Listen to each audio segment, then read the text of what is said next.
What's up, everyone? Back for another beer review, and today I'll be reviewing a beer from the Boulevard Brewing Company, and they're out of Kansas City, Missouri, and this is their Maple Mood, and this is the 2022 limited release. So they're calling this one a Barrel-Aged Imperial Stout aged on maple syrup. It comes in at 12.5% alcohol by volume, 14 IBUs at the time of review.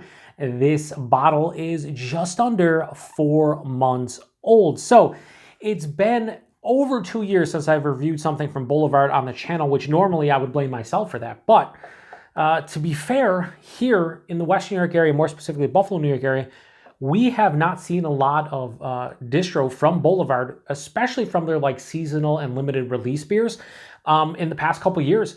But when I was at one of my local bottle shops recently, I saw that they had 3 or 4 beers that I've never seen on the shelf before from Boulevard, and this one seemed to be the one that kind of resonated with me the most, so I picked it up to review. Now, there's not a lot of info even on their website about this one. Basically, it's a barrel-aged imperial stout. Don't know what the barrels they're using. I imagine it's probably bourbon, and then they're aging it on maple syrup, and that's pretty much all I know about it. So hopefully it's delicious. I've always enjoyed what Boulevard does, and I've been kind of bummed out that over the past couple of years I just haven't been able to grab any of their stuff. So yeah, maybe I'll grab some more, assuming it continues to show up. So anyway, let's give it a pour here. So yeah, it's pouring out kind of like syrup to some degree. Do something like that. Won't pour the entire thing in. We'll do a little bit of a cheat. Interesting. Okay, so yeah, that poured out pitch black. It's pitch black in the glass. Has about maybe like a third of a finger of this really dark brown, almost, I don't know, like chocolate, like hot cocoa looking head. There are alcohol sheets everywhere, just coating the glass. You can't see through it in the light. You can't see through it on the camera. Looks beautiful. Let's get a nose. Okay, that's really nice. So you can tell this is barrel aged. You can also tell this is boozy. It has that like rich barrel aging booze kind of presence to the aroma. There's a lot of sweet dark chocolate. There's molasses, caramel toffee. There's a nice like underlying roasted malt. And then there's maple. It's authentic maple. It's not too big. It's what, like maybe the 5th or 6th note that I mentioned in the aroma. There's a nice vanillins thing going on. I'd say barrel aging is definitely here. Like I'm not getting straight on spirit, but I'm getting like the actual barrel itself. Ooh. She got hit with a little bit of like a nuttiness, almost like an almond or maybe like a walnut or something. Ooh, that's really nice. A touch of dark fruit, like a dark cherry, maybe like a dark grape, something like that. Very complex. Wow. Making my mouth water. Yeah, so it's boozy, but it has a decadent kind of aroma to it. A lot of sweeter notes. Definitely has a like pastry-esque feel to the nose, but it's not like quite a pastry stout in the nose. Like a lot of times when you get pastry stouts where it has a bunch of different adjuncts, you smell them, you're just like, yeah, this is gonna be crazy sweet. It's gonna mimic a cake or some kind of pastry or dessert. That's not this beer, but it has a lot of rich, decadent notes just from the malt and the barrel itself. And again, the maple might be bumping up the sweetness, but I'm not getting like straight on maple as like the predominant note. It's there, it's just a little bit more nuanced. But it smells really good, so let's get into it. Cheers, everyone.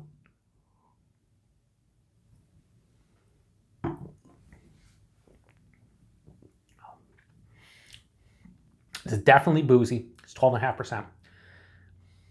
But that's really nice. It's a sipper based on the booze and the sweetness.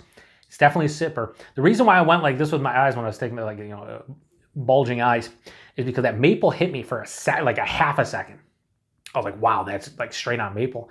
And it dissipated as quickly as I got it. So it was kind of wild. Let's see if it happens again.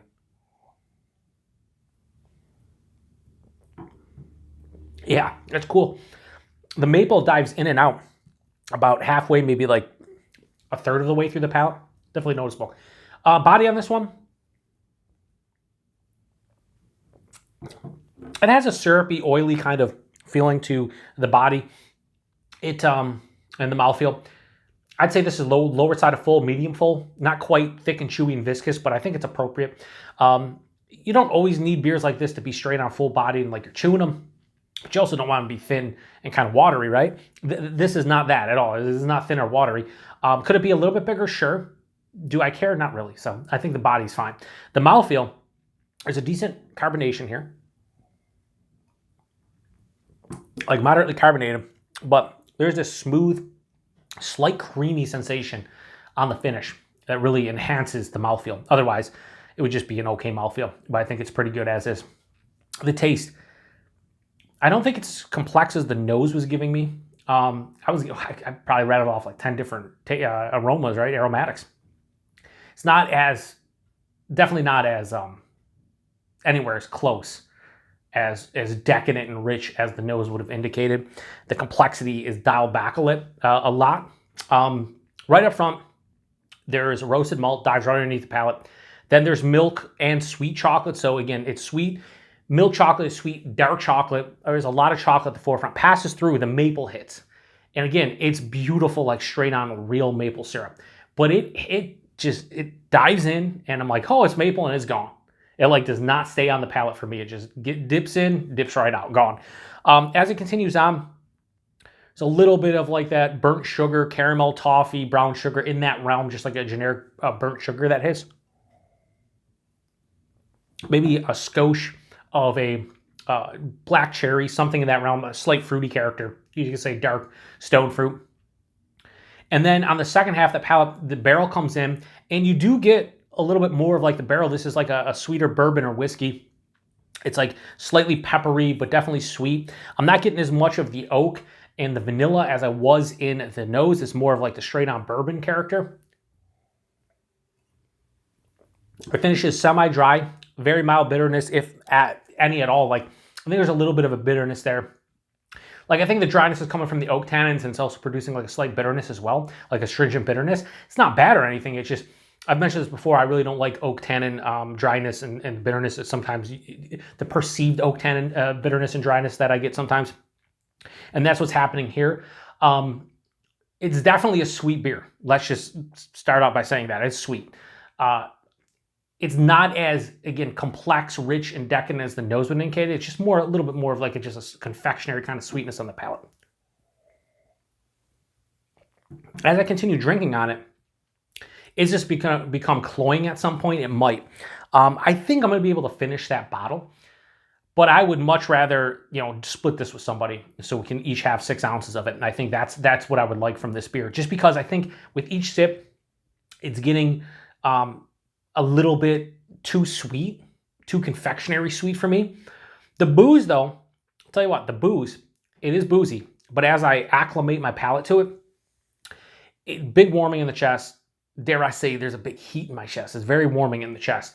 But on the palate, each sip, there's no astringency. It's not like a big boozy monster at all. So I've acclimated my palate to the point where I don't think the booziness is any kind of issue. And even if it was boozy, I think it would work for something like this. It's 12.5%. It's a big beer like this. I'm fine with it. So I will say, I do enjoy this. I like it. I think it's tasty. I think it's good. But a couple things stopping me from loving this beer. Number one, I want more than maple. I want it to last on my palate for more than like the 1 second that it lasts.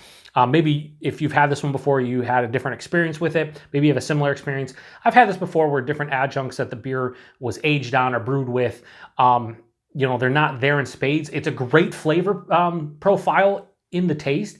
It just doesn't last long enough for me to really enjoy it all that much. So I want more maple or the maple to last longer. I do enjoy that the maple is realistic. I think I'd like a little bit less of that oak tannin kind of dry, bitter kind of astringent aspect. And I think I would like the nose to just carry over more to that rich, decadent feel to the beer. I feel like it's too much of a sugary, confectionery sweetness on the palate and not enough of that like adult sweetness that you kind of get like comparing like a sugary candy bar to like a creme brulee or a tiramisu or something, where like there's a difference between the two in quality, and the sweetness and the richness and the decadent kind of feel to the pastry is way different in like a creme brulee than it is in, say, like a Butterfinger or something, So I think this leans a little bit more candy bar-esque, but at the end of the day, I do dig this. I think this is a well-made imperial stout, barrel-aged and aged on maple syrup. It's just, I want to see a little bit more overall and a couple changes, and I think I'd love it. So I'll pour the rest in the glass because I think I'm going to finish most of this. I don't think I'm going to drain pour any of it. Maybe the last couple ounces if it becomes too much for me.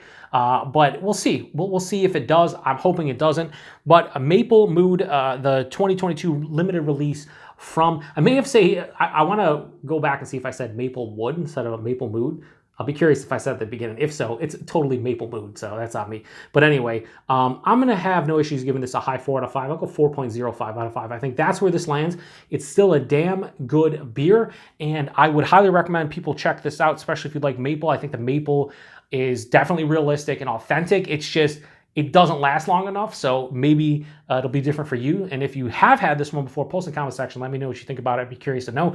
I paid, I think it was like just over $4 for that bottle. I think it was $15.99 a 4-pack, so talking $4 a bottle. If you buy the 4-pack, that's a good price point, 12.5% maple syrup, barrel aged, yeah, all day, every day. And Boulevard, this is where I would say if you see Boulevard, you should see this. I don't know, because we see some of like the base regular Boulevard stuff, like Tank 7, for instance, and I have not seen a lot of their limited special releases in the last couple of years, so I have no idea. If this showed up in your neck of the woods, let me know. I'd appreciate it. I think there was a s'mores beer, and they did a collaboration with, I think, Amagang, and it was a barrel-aged wheat wine, which I almost pulled the trigger on that, and I might pick that up if it's there for next month's shelfie beer reviews, because I like me some wheat wines and a barrel-aged one between Boulevard, and I think it's Amagang.